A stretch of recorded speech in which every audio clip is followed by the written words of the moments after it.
رات کو دیر تک جاگنے کی وجہ سے وہ صبح تاخیر سے جاگا تھا۔ تناوش بھی نماز پڑھ کر دوبارہ سو گئی تھی۔ دن کے 12 بجے کبیر دادا کی آنکھ کھلی تو اسے اپنے پہلو میں بے خبر سوتی دکھائی دی۔ نیند کی حالت میں اس کی معصومیت اور زیادہ اجاگر ہو گئی تھی۔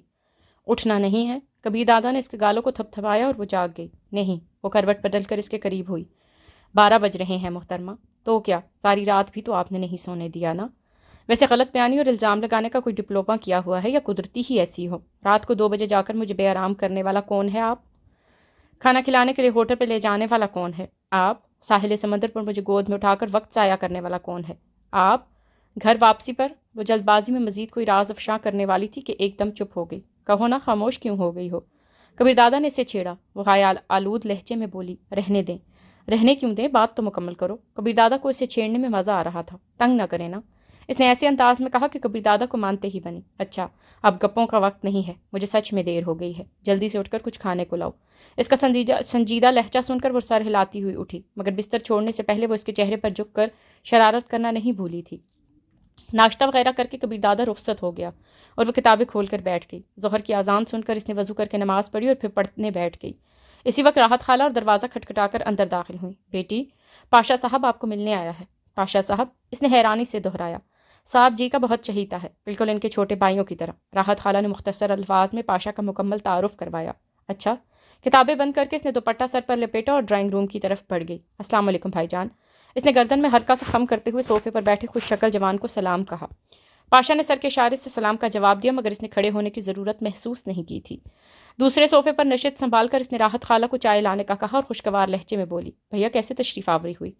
بس یوں ہی۔ پاشا نے کندھے اچکائے۔ تناوش کو دیکھتے ہی وہ خود کو نروس سا محسوس کرنے لگا تھا۔ نفاست سے دوپٹہ لپیٹے ہوئے وہ واقعی معصوم اور بھولی بھالی لگ رہی تھی۔ رہی صحیح کسر اس کے خلوص بھرے لہجے نے پوری کر دی تھی۔ اس دن تقریب میں آپ کو دیکھا تھا لیکن کبیر نے آپ کا تعارف ہی نہیں کروایا۔ اس نے بے تکلفی سے کبیر دادا کا نام لیا۔ پاشا حیران رہ گیا تھا۔ شاید انہوں نے ضروری نہ سمجھا ہو۔ آج تو اس سے ضرور جھگڑا کروں گی۔ یہ بھلا کیا بات ہوئی کہ مجھے اپنے بھیا ہی سے متعارف نہ کروایا؟ چلے میں خود آ گیا ہوں نا۔ پاشا اس کے چہرے سے نگاہیں ہٹا کر ڈرائنگ روم میں لگی تصویروں کو گھورنے لگا۔ تناوش کے قریب آنے کے بعد اسے بات کرنا مشکل لگ رہا تھا۔ بہت اچھا کیا، روزانہ چکر لگا لیا کریں، میرا کوئی بھائی نہیں ہے۔ آپ کی آمد سے میری زندگی کا بہت بڑا خلا پر ہو جائے گا۔ یہ کہتے ہوئے اسے اپنے مقتول بھائی شاہ نواز کی یاد آئی اور اس کی آواز گلوگیر ہو گئی۔ ضرور۔ پاشا نے زبردستی کی مسکراہٹ ہونٹوں پر بکھیری۔ آپ نے شادی نہیں کی بھیا، میں کبیر دادا کو آزاد کرانے آیا ہوں اور یہ میری شادی کرانے پر تلی ہے۔ پاشا نے دل ہی دل میں کہا، جبکہ ہونٹوں سے نکلا، ابھی تک تو نہیں ہوئی۔ ٹھیک ہے، اپنے بھیا کے لیے میں خود دلہن ڈھونڈوں گی۔ اس نے فوراً مستقبل قریب کے منصوبے کا اعلان کیا۔ اسی وقت راحت خالہ نے ان کے سامنے چائے کے برتن اور کھانے کے لوازمات لا کر رکھے۔ ٹھیک ہے خالہ، بھیا کے چائے میں خود بنا دوں گی۔ راحت خالہ کو پیالی کو ہاتھ لگاتا دیکھ کر وہ جلدی سے اٹھ کر میز کے قریب آ گئی۔ راحت خالہ سر ہلاتی ہوئے واپس مڑ گئی۔ چینی کتنی بھیا؟ پیالی میں گرم دودھ انڈیلتے ہوئے اس نے پوچھا۔ 2 چمچ۔ چینی ملا کر اس نے پتی کا ساشے اندر ڈالا اور پیالی اس کی جانب کھسکا دی۔ شکریہ۔ وہ کوشش کے باوجود بہن نہیں کہہ سکا تھا، اس لیے چائے کی پیالی بنا کر وہ دوبارہ اپنی جگہ پر بیٹھ گئی۔ معذرت بھیا، وقت کو کھانے کا تھا، میں نے چائے منگوا لی۔ وہ دماغ میں تمہید کے الفاظ ڈھونڈ رہا تھا۔ اس کے مخاطب کرنے پر جلدی سے بولا، کوئی بات نہیں، کھانا میں کھا کر آیا تھا۔ اپنے بھیا کو بھی بتا دینا کہ جلدی کھانا کھا لیا کریں، ناشتہ کر کے گئے ہیں اور اب شام کو کھائیں گے۔ میری تو سنتے ہی نہیں ہیں۔ وہ مسلسل باتیں کرتے ہوئے پاشا کو کچھ سوچنے کا موقع ہی نہیں دے رہی تھی۔ وہ ہنسا۔ میں نے کوئی ایسا مشورہ دے کر بے عزت ہونا ہے کیا؟ آپ کو بھی ڈانٹتے ہیں؟ تناوش نے حیرانگی سے آنکھیں پھیلائیں۔ نہیں، پاشا نے نفی میں سر ہلایا۔ ٹھیک ٹھاک پٹائی کرتے ہیں۔ اس کی بات پر تناوش کی مترنم ہنسی سے ڈرائنگ روم گونج اٹھا تھا۔ اس کا مطلب میں یوں ہی شوقی ہوں، ان کی تو فطرت ہی ایسی ہے۔ اچھا، میں ایک خاص مقصد سے حاضر ہوا تھا بہن۔ بڑی مشکل سے بہن کا لفظ منہ سے نکالتے ہوئے اس نے مطلب کی بات کی طرف قدم بڑھائے، ورنہ ہر گزرتے لمحے وہ اس سے اچھی لگتی جا رہی تھی۔ اسے سچ مچ لگنے لگا تھا کہ وہ کوئی ساحرہ ہے، اور اگر اس نے جلدی مطلب کی بات نہ چھیڑی تو اسے مقصد سے ہٹا دے گی۔ اس کے ساتھ چند لمحے گزار کر وہ اس نتیجے پر پہنچا تھا تو وہ کبیر دادا کی زندگی کے لیے نہایت خطرناک تھی۔ حکم کریں بھیا۔ وہ چائے کی خیالی پیالی تپاتی پر رکھتے ہوئے اس کی طرف متوجہ ہو گئی۔ پیشگی معذرت کرنا چاہوں گا کہ آپ کو یقیناً میری باتوں سے تکلیف پہنچے گی۔ وہ پرخلوص لہجے میں بولی، بڑے بھائی معذرت کا لفظ منہ سے نکال کر شرمندہ ہی کر سکتے ہیں، اسی طرح بڑے بھائی کا چھوٹی بہن کو آپ جناب کہنا بھی کچھ جچتا نہیں ہے۔ شکریہ بہن، مگر کچھ حقائق ایسے ہوتے ہیں جن سے نظریں نہیں چرائی جا سکتی۔ کبھی دادا نے میرے ذمہ یہ کام لگا کر مجھے مشکل میں ڈال دیا ہے۔ آپ بے فکر ہو کر بات کریں بھیا، ایسی کوئی بات نہیں۔ تناوش کے ہونٹوں پر پھیکی مسکراہٹ ظاہر ہوئی۔ کسی انجانے اندیشے سے اس کا دل لرزنا شروع ہو گیا تھا۔ تمہاری یہاں آمد اور کبیر دادا سے شادی کن حالات میں ہوئی؟ دادا مجھے تفصیل سے بتا چکے ہیں، ان کا مقصد تمہیں دلاور شیخ جیسے سڑک چھاپ سے نجات دلانا تھا۔ اسی چکر میں کچھ بڑے لوگ دادا کے اس اقدام کے مخالف ہو گئے اور دادا ان کے شر سے نجات دلانے کے لیے تمہیں دوسرے دن گھر نہ بھیج سکے۔ سچ کہوں تو کبیر دادا کا خمیر ہی ایسی مٹی سے اٹھا ہے جو پیار محبت کی آلودگی سے پاک ہے۔ ان کے نزدیک عورت کا صرف ایک ہی مصرف ہے اور اس مقصد کے لیے انہیں نئی کم عمر خوبصورت لڑکیوں کی کوئی کمی نہیں ہے۔ یقین مانے وہ تمہاری عادتوں اور حرکتوں سے سخت بیزاری اور کوفت محسوس کرتے ہیں، مگر تمہارا دل ٹوٹنے کے خیال سے کچھ کہہ نہیں پاتے۔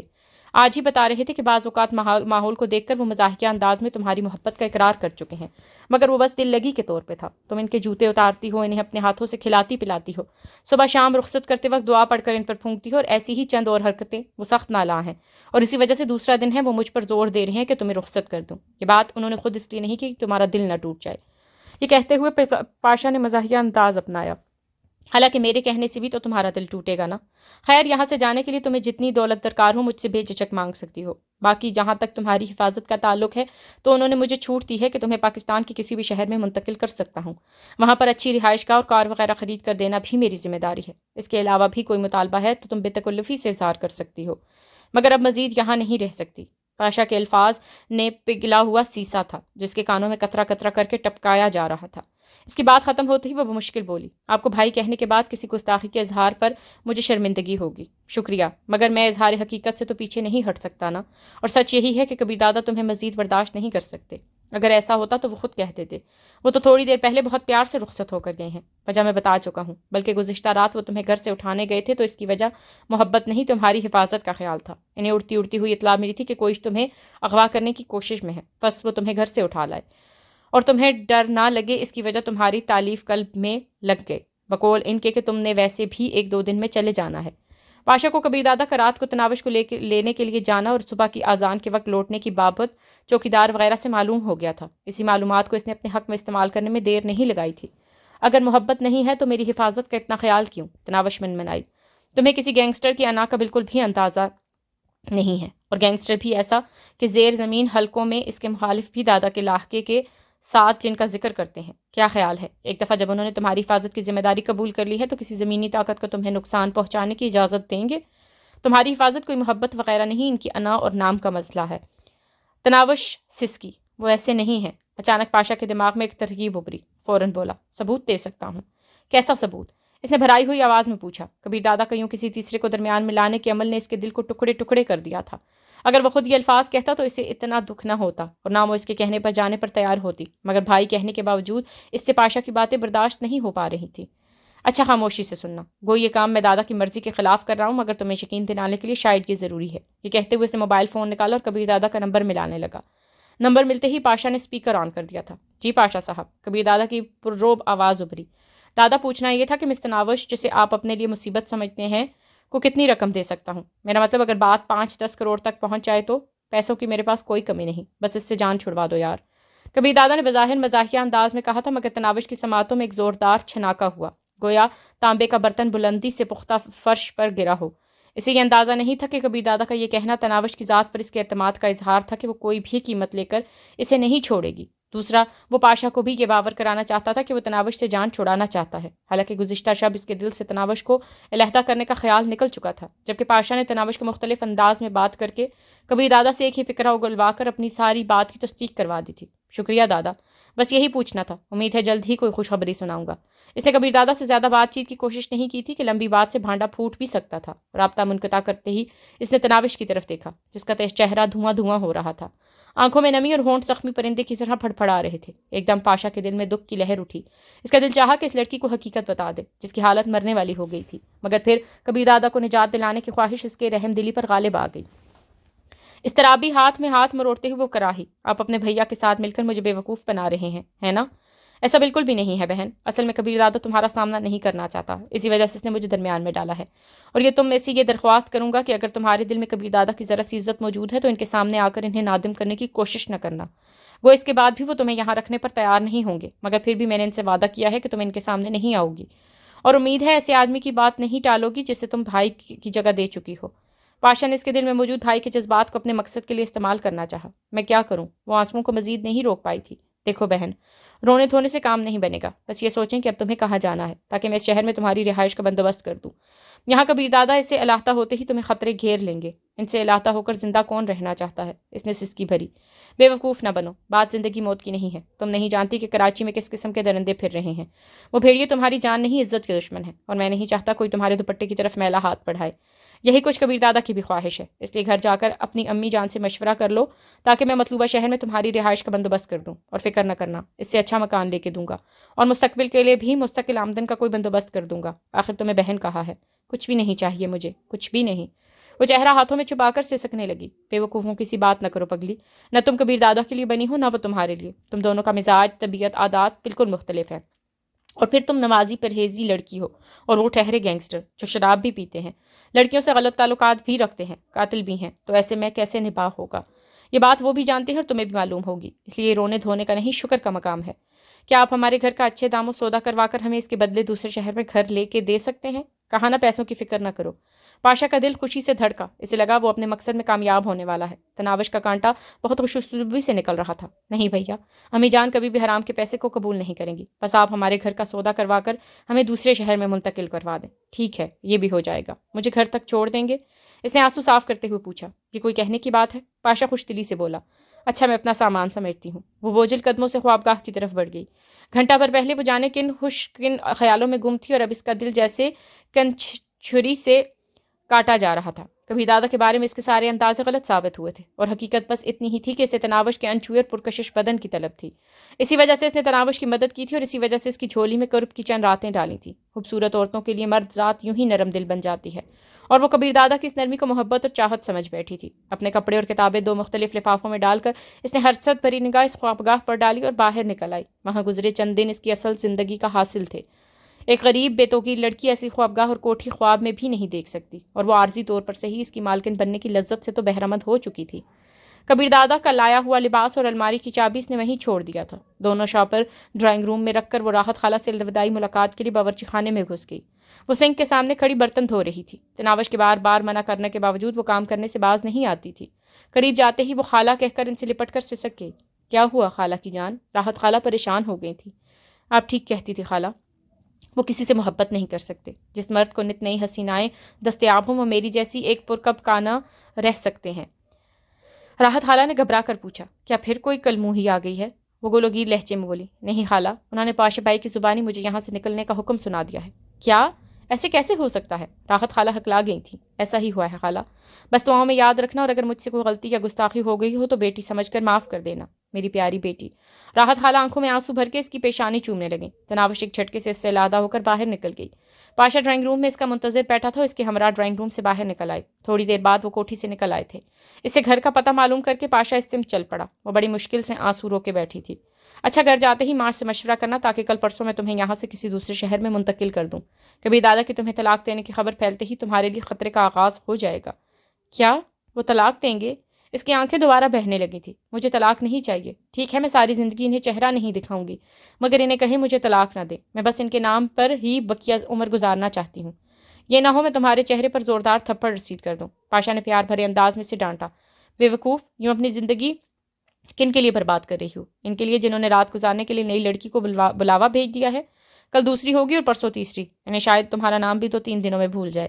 جن کی خوابگاہ روزانہ نت نئی لڑکیوں سے سجی رہے گی، انہیں کوئی تناوش جیسی یاد رہ پائے گی؟ یاد رکھنا بہنا، محبت اس ماحول میں پنپتی ہے جب تم غلط کرنے کے لیے جذباتی سہارا نہ ملے۔ ان کی زندگی میں سینکڑوں لڑکیاں آ کر جا چکی ہیں اور ہزاروں چشم بھراں ہیں۔ آج بنت حوا نے خود کو کتنا سستا کر دیا ہے تم ان کا اندازہ نہیں کر سکتی۔ بس خریدار کے پاس رقم ہونا چاہیے، شکل صورت کی کوئی قید نہیں۔ کبھی دادا تو صورت کے لحاظ سے بھی امیر ہیں، تو ایسے شخص کے لیے اپنی زندگی برباد نہ کرو۔ طلاق کے بعد چند ماہ تو عدت گزارنا پڑتی ہے، اس کے بعد امید ہے تم سنبھل جاؤ گی۔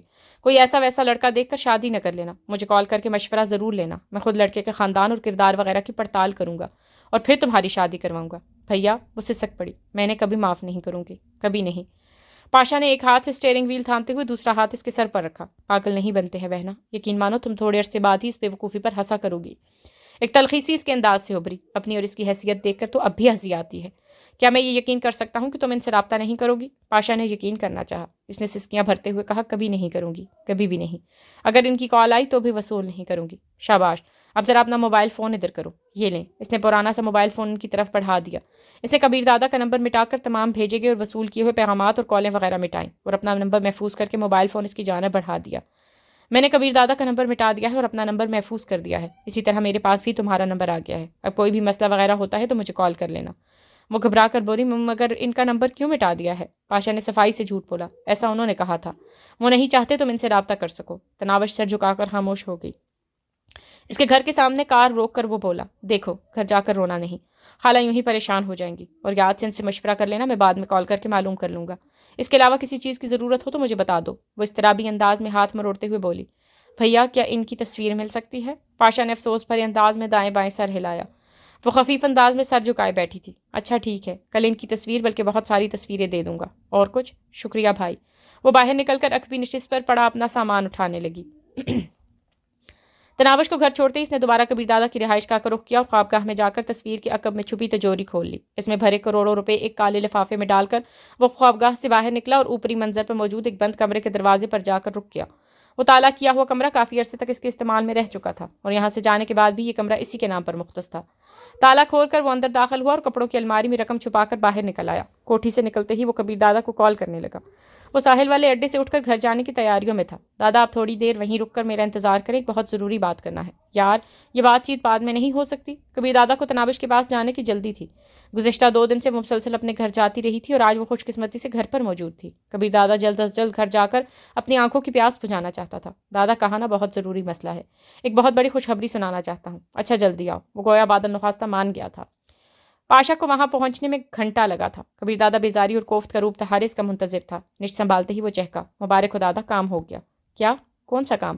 اس کی آنکھوں میں حیرانی سمٹ آئی تھی اور دل کسی اندیشے سے دھڑکنے لگا تھا. بھابھی چلی گئی ہے اور وہ کل پرسوں تک وہ ماں سے مشورہ کر کے شہر کا نام بتا دے گی جہاں انہوں نے منتقل ہونا ہے. یار میں مذاق کے موڈ میں نہیں ہوں. کبیر دادا نے بیزاری بھرے لہجے میں سے جھڑکا. پاشا اطمینان بھرے لہجے میں بولا. میں بھی. اچھا ٹھیک ہے اب میں جا سکتا ہوں. کبیر دادا نے نشست چھوڑ دی. میری بات مکمل نہیں ہوئی دادا. بکو. نہ جانے کیوں کبیر دادا کو بے اطمینانی محسوس ہونے لگی تھی. یہ سچ ہے لیکن اس مکار نے فوراً مجھے بھائی بنا کر جذباتی طور پر دھونس جمائی اور یہ وعدہ لے لیا کہ وہ آپ کا سامنا نہیں کرے گی. کیسے نہیں کرے گی سامنا؟ کبیر دادا کی آواز میں شامل غصے نے پاشا جیسے نڈر کو بھی لرزا دیا تھا. دادا آپ اپنے کہے سے پھر رہے ہیں. نہیں یہ طے ہوا تھا اور میں نے کہا تھا کہ میں اس کی آنکھوں میں ندامت دیکھنا چاہتا ہوں. میں خود کانوں سے سن کر یقین کرنا چاہتا ہوں کہ وہ مجھے چھوڑ کر جانے پر ہنسی خوشی راضی ہے. اس کی مرضی میں آپ کو سنوا سکتا ہوں لیکن اس کے ساتھ آپ کو وعدہ کرنے پڑے گا کہ آپ اس سے بات نہیں کریں گے. سناؤ. کبیر دادا اپنی غیر ہوتی حالت پر مشکل سے قابو پائے لگا تھا. پاشا نے فوراً تناوش کا نمبر ملا کر اسپیکر آن کر دیا. السلام علیکم بھیا. کال وصول کرتے ہی اس کی مدر آواز ابھری. پاشا کو یوں بھیا کہنے پر کبیر دادا کو کسی بڑی گڑبڑ کا احساس ہوا تھا. وعلیکم السلام بہنا. کیا ماجی سے مشورہ کر لیا ہے کہ کس شہر میں منتقل ہونا ہے؟ وہ دھیمے لہجے میں بولی. ابھی تک نہیں کیا. اچھا جلدی بات کرو کیونکہ تمہیں یہاں کافی خطرہ ہے اور میں جلد از جلد تمہیں کسی محفوظ جگہ پر منتقل کرنا چاہتا ہوں. باقی پریشان نہ ہو. تم نے جو کام بتایا ہے وہ ہو جائے گا. خواہ مخواہ نادم ہونے کی ضرورت نہیں. تم نے بڑا بھائی بنا لیا ہے تو بھائی بن کر دکھاؤں گا. پاشا نے اس کے کبیر دادا کی تصویریں مانگنے والی بات کو ندامت سے جوڑ کر کبیر دادا کی سوچوں کو من چاہا روک دیا. شکریہ بھیا. تناوش بھولے پن سے اس کی چال میں آ گئی تھی. اور فکر نہ کرنا جیسے ہی کبیر دادا نے طلاق دی میں اسٹامپ پیپر پر ان کے دستخط کرا کر تمہارے حوالے کر دوں گا. اب یہ میری ذمہ داری ہے. بھیا. تناوش یقیناً کچھ الٹا سیدھا اگلنا چاہتی تھی. پاشا نے فوراً پیار بھرا انداز اپناتے ہوئے اسے جھڑکا. اب بس ایک لفظ بھی نہ کہنا اس متعلق اور وعدہ کرتا ہوں کبیر دادا تمہارے سامنے نہیں آئے گا. اپنا خیال رکھنا. خدا حافظ. اس نے تناوش کی بات سننے بغیر رابطہ منقطع کر دیا. کبیر دادا کا کاٹو تو بدن میں لہو نہیں کہ زندہ مثال بنا بیٹھا تھا. ساری گفتگو سن کر اسے پاشا پر ذرا بھی شک نہیں ہوا تھا. دادا پریشان نظر آ رہے ہیں. موبائل فون جیب میں ڈالتے ہوئے وہ مستفسر ہوا. کبیر دادا اسے جواب دیے بغیر میز کی چکنی سطح پر نظریں جمائے کسی غیر مرئی نقطے کو گھور رہا تھا. دادا آپ نے وعدہ کیا تھا کہ اگر وہ ہنسی خوشی جانا چاہے گی تو آپ نہیں روکیں گے. اب آپ نے اپنے کانوں سے سن لیا ہے. اسے طلاق بھی چاہیے اور آپ کا سامنا بھی نہیں کرنا چاہتی. سامنا تو ایسا کرنا پڑے گا. کبیر دادا نے جیسے خود کلامی کی تھی. موت سے آنکھیں ملانے والا ایک لڑکی کی بے وفائی پر اپنے شاگرد سے نگاہیں نہیں ملا پا رہا تھا. اسی وقت پاشا کے موبائل فون پر پیغام کی گھنٹی بجی. تناوش نے پیغام بھیجا تھا. وہ پڑھنے لگا. بھیا پلیز انہیں کہتے نا کہ مجھے طلاق نہ دے. بے شک ساری زندگی انہیں منہ نہیں دکھاؤں گی. پلیز وہ آپ کی بات نہیں ٹالیں گے. بے وقوف ہو تم. اس نے فوراً ہی جواب دے کر وہ پیغام مٹا دیا. بھیا پلیز اگر مجھے بعد میں لگا کہ طلاق لینا ضروری تھا تو میں اس وقت آپ کو کہہ کر طلاق لے لوں گی مگر فی الحال نہیں. پلیز انہیں کہیں نہ کہ اگر انہوں نے مجھے طلاق دی تو مجھے کچھ ہو جائے گا. اچھا ٹھیک ہے. اس نے دوسرے میسج کا جواب لکھ کر بھیجا اور دوسرا پیغام بھی مٹا دیا. اسی کے پیغام ہے. کبیر دادا کو جانے کیسے اندازہ ہوا تھا. ہاں. پاشا نے سر اسپات میں ہلایا. مگر ایسے نہیں جو آپ کو پڑھائے جا سکیں. وہ بیچاری ڈری ہوئی ہے. مجھے بار بار وعدے یاد دلا رہی ہے. منتیں کر رہی ہے. اور نہ کیوں نہ کرے. آپ کا خوف اب تک ہمارے دلوں سے نہیں نکل سکا. وہ تو بیچاری چھوٹی سی لڑکی ہے. وہ چھوٹی سی لڑکی عملوں کی پوری ہے. کبیر دادا نے دانت پیسے. دادا اگر اسے نادم اور شرمندہ کر کے آپ کی انا کو تسکین مل سکتی ہے تو چلیے ابھی اس کے پاس چلتے ہیں۔ وہ ایک غریب بے سہارا لڑکی ہے، زندگی میں سوائے محرومیوں، حسرتوں اور پوری نہ ہونے والی خواہشوں کے اس نے کچھ نہیں دیکھا۔ پہلی بار اے سی میں سوئی، پہلی بار فریج کا ٹھنڈا پانی چکھا، ناشتے میں باسی روٹی کھانے والی شہد، جام، انڈے، مکھن وغیرہ سے لطف اندوز ہوئی، اتنا آرام دہ بستر دیکھا، پرتعیش خوابگاہ اور آرام دہ باتھ روم کی سہولت محسوس کی۔ ملازموں کسی زندگی گزارنے والوں کو ملازموں پر حکم چلانے کا موقع ملا اور بیچاری اس زندگی کے حصول کی خواہش میں جی جان سے جت گئی۔ میرے سامنے بھی پہلے تو اس نے اپنی محبت وغیرہ کا ڈھنڈورا پیٹا، لیکن جب میں نے اسی طرح کی کوٹھی، کار اور منہ مانگی دولت دینے کا وعدہ کیا تو اپنے دعوے پر قائم نہ رہ سکی اور پھر آپ کا سامنا نہ کرنے کی شرط پر ہنسی خوشی طلاق لینے پر آمادہ ہو گئی۔ اب آپ اسے کسی بات پر شرمندہ کریں گے، یہی پوچھیں گے کہ وہ جھوٹی محبت ظاہر کرتی رہی؟ وہ خاموشی سے سر جھکا لے گی اور آپ کی انا کو تسکین مل جائے گی، ہے نا؟ کبھی دادا خاموش بیٹھا رہا۔ دادا یقین مانے اس طرح بس میں اس کی نظروں سے گر جاؤں گا، کچھ بھی ہے تو اس کو میں نے بہن کہا ہے، اور یقین مانے اس کی باتیں سن کر وہ مجھے دھوکہ باز نہیں لگی۔ گو وہ آپ سے جھوٹی محبت جتاتی ہے، لیکن یہ بھی سچ ہے کہ اس شادی کو قائم رکھنا چاہتی تھی۔ گو اس کی پش پردہ عیش و آرام کی زندگی کا حصول تھا۔ اب آپ کے بغیر اسے کی زندگی مل رہی تھی تو اس نے آمادگی ظاہر کرنے میں دیر نہ لگائی۔ میں نے بھی اس سے سچ اگلوانے کے لیے بڑے وعدے اور قسمیں کھائیں کہ اب اسے آپ کا سامنا نہیں کرنا پڑے گا۔ کبیر دادا نے گہرا سانس لے کر پاشا کی باتوں کو ہضم کرنے کی کوشش کی، مگر اس کے اندر عجیب قسم کی آگ سلگ رہی تھی۔ تناوش ایسے کیسے جا سکتی تھی؟ اب جب کہ وہ اس کی محبت پر اعتبار کر بیٹھا تھا تو اس نے ایک دم اس کے قدموں کے نیچے زمین کھینچ لی تھی۔ کیا سوچ رہے ہیں؟ پاشا پھر اس کی سوچوں میں مخل ہوا۔ چند لمحے سوچنے کے بعد وہ بولا، ٹھیک ہے، اسے دوسرے شہر میں منتقل کرو، اس کے لیے بہت اچھی کوٹھی خریدنا، کالے رنگ کی مرسیڈیز لینا اور اتنی رقم دینا کہ کسی سے مدد کی ضرورت باقی نہ رہے۔ پاشا مسکرایا۔ رقم تو میرا خیال ہے اس نے حاصل کر لی ہے، کیونکہ خوابگاہ سے نکلتے وقت 2-3 کالے لفافے اس نے پکڑے ہوئے تھے اور ایک لفافے میں مجھے بڑے نوٹوں کی گڈیوں کا جھلک بھی نظر آئی تھی۔ مزید گھر جا کر تسلی کر لینا۔ 2-2.5 کروڑ تو ہوگا۔ کبھی دادا کے ہونٹوں پر زخمی مسکراہٹ نمودار ہوئی۔ اچھا، یہ حساب کتاب تو بعد میں کرتے رہیں گے، پہلے آپ وعدہ کریں کہ اسے تنگ نہیں کریں گے، میرا مطلب اسے کال وغیرہ بھی نہیں کریں گے۔ کہتی آنا ٹھیک ہے۔ کبھی دادا چڑ گیا تھا۔ اچھا، آپ اپنا موبائل فون مجھے دیں۔ پاشا نے اس کی طرف ہاتھ پھیلایا۔ کبھی دادا نے میز پر پڑا موبائل فون اس کی طرف دھکیل دیا۔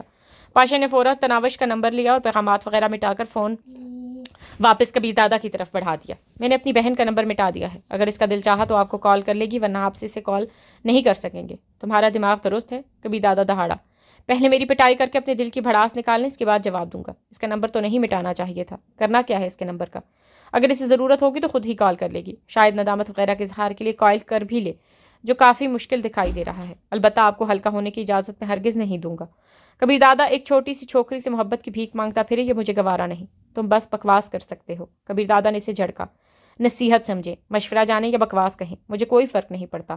آج میرے سر سے بہت بڑا بوجھ اتر گیا ہے، آپ کی صلاحیتوں کو زنگ لگانے والی، آپ کو مقصد سے دور کرنے والی، آپ کی کامیابی اور ترقی کی راہ کا سب سے بڑا روڑا آج میں نے ہٹا دیا ہے۔ اور فکر نہ کرنا، اسے بہن کہا ہے تو اس کے لیے کوٹھی کار وغیرہ کا بندوبست میں اپنے پیسوں سے کر لوں گا۔ چلنا چاہیے۔ اس کے بعد کا جواب دیے بغیر کبیر دادا کھڑا ہو گیا۔ مہربانی فرما کر اس کے گھر کا رخ نہ کر لینا۔ پاشا آخری لمحوں میں سے نصیحت کرنے سے نہیں چوکا تھا۔ البتہ تناوش کو طلاق دینے کا ذکر اس نے جان بوجھ کر نہیں کیا تھا کہ وہ کبیر دادا کو تھوڑا سا موقع دینا چاہتا تھا۔ یوں ایک دم اسے ڈسٹرب کرنا مناسب نہیں تھا۔ اپنی پہلی محبت کو اتنی جلدی تو نہیں دل سے نکال سکتا تھا۔ بھاڑ میں جائے یار۔ کبیر دادا غم غصے میں کھولتا ہوا دفتر سے باہر نکلا۔ گھر میں داخل ہوتے ہی وہ بھاں بھاں کرتے ہوئی ماں سے جا لپٹی۔ کیا ہوا میری شہزادی کو؟ وہ شاید سے ساتھ لپٹائے چارپائی پر بیٹھ گئی، مگر وہ جواب دیے بغیر سسکیاں بھرتی رہی۔ اس کے ہاتھوں میں تامے سامان کو دیکھتے ہی بشا کو اندازہ ہو گیا تھا کہ وہ کیوں رو رہی ہے۔ اچھا، اتنا نہیں روتے، میری شہزادی کے لیے رشتوں کی کوئی کمی ہے؟ اتنے رشتے آئیں گے کہ حساب رکھنا مشکل ہو جائے گا، پھر میری گڑیا اپنی پسند کا شہزادہ چنے گی اور آرام سے بقیہ زندگی گزارے گی۔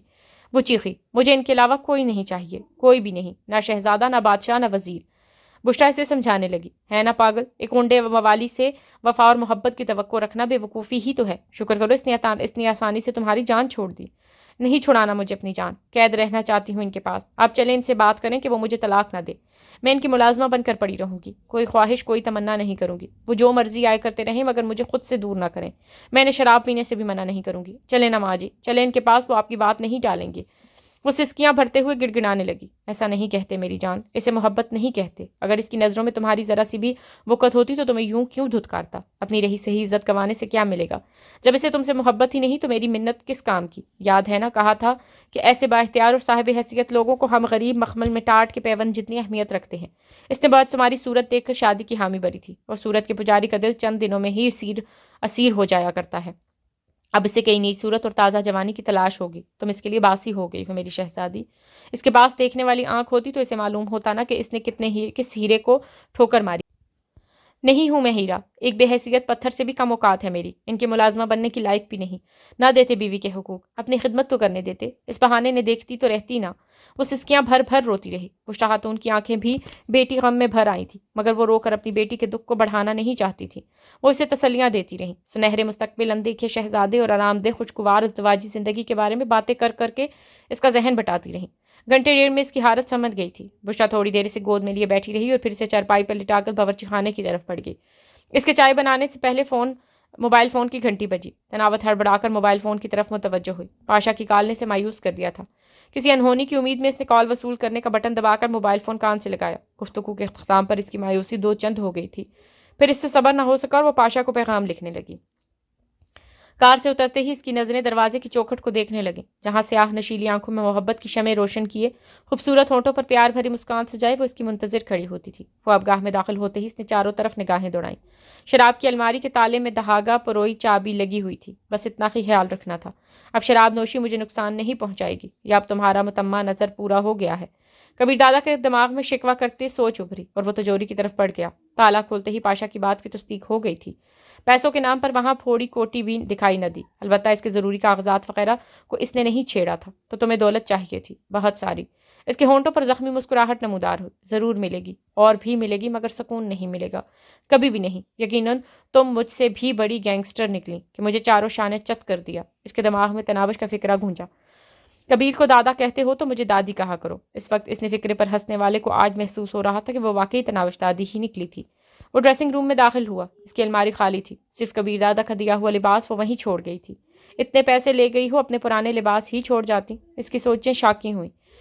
اپنے ترتیب سے لٹکے ہوئے سارے لباس اس نے الماری سے باہر نکال کر پھینک دیے. دراز میں موجود خوشبو میں بسی جرابیں بھی نیچے قالین پر بکھیر دیں. نہیں چاہیے تمہاری کوئی خدمت. غصے میں کہتے ہوئے اس نے ڈریسنگ روم میں ترتیب سے رکھی تمام اشیاء بکھیر دی تھی. ہاتھ بھی نہ لگانا میری چیزوں کو. دفع ہو جاؤ. بڑی آئی محبت جتانے والی. تم جانتی نہیں میں کبیر دادا ہوں. دنیا مجھ سے ڈرتی ہے اور تمہاری یہ جرت کہ مجھے کبیر کہو. دوبارہ ایسے کہنے کی کوشش بھی کی تو گردن توڑ دوں گا تمہاری. وہ ڈریسنگ روم سے باہر نکال آیا. تمہارا کیا خیال ہے میرے ہاتھ نہیں ہے؟ اپنے بوٹ نہیں اتار سکوں گا؟ میز پر بوٹ رکھ کے اس نے جھک کر باری باری دونوں جوتوں کے تسمے کھولے اور جوتے اتار کر بوٹ ریک کی طرف اچھالتا ہوا چلایا. کھول لیے. کیا میرے ہاتھ گھس گئے ہیں یا سانس چڑھ گیا ہے؟ ٹائی بھی کھول لوں گا. ٹائی کی گھرا ڈیلی کرتے اتارتے اس نے قالین پر پھینک دی. کوٹ بھی اتار کر دور اچھال دیا. بچہ نہیں ہوں، سب کام کر سکتا ہوں. بڑی آئی اپنی خدمت سے متاثر کرنے. نہیں چاہیے تمہاری خدمت. تمہاری کوئی ضرورت نہیں ہے. نہ گھر میں کوئی جگہ ہے اور نہ میری زندگی میں.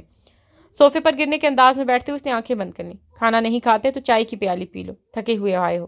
اس کے دماغ میں تناوش کی آواز گونجی. کہا تھا نا کچھ نہیں چاہیے. وہ اتنی دور سے دوڑا تھا کہ راحت خالہ بھاگتی ہوئی وہاں پہنچ گئی. جی صاحب جی. منہ سے کچھ کہے بغیر اس نے ہاتھ کے اشارے سے واپس جانے کا کہا اور آنکھیں بند کر لیں. نہیں پیوں گا چائے. کھانا بھی نہیں کھاؤں گا. ہفتہ ہفتہ جرابوں کا ایک ہی جوڑا پہنے رکھوں گا. 3 بوتلیں شراب کی بھی پیوں گا. تم کون ہوتی ہو مجھے روکنے ٹوکنے والی؟ ہاں بتاؤ نا تم کون ہو تم مجھے روکنے والی؟ کبھی دادا عورت کو پاؤں کی جوتی سمجھتا ہے. کہیں آئیں اور کہیں گئیں.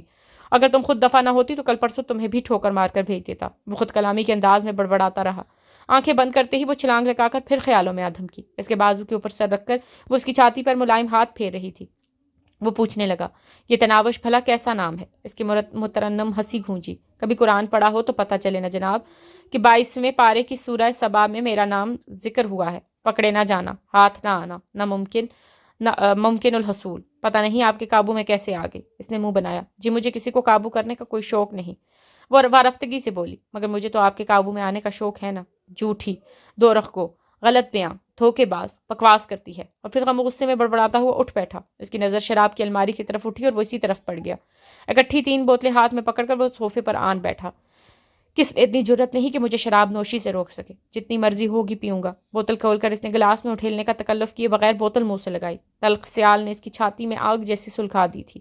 مگر وہ کٹاکٹ پیتا رہا. ایک بوتل خالی کر کے اس نے دوسری بوتل کھول لی. دوسری کے ختم ہونے پر تیسری کو ہونٹوں سے لگا لیا. ایک دم خالص شراب کی اتنی مقدار معدے میں اڈیلنے سے اس پر مدہوشی چھانے لگی. وہ چوتھی بوتل لینے کے لیے الماری کی طرف پڑا. لڑکھڑاتے قدموں نے اس کا ساتھ نہیں دیا. وہ لہراتا ہوا قالین پر گرا.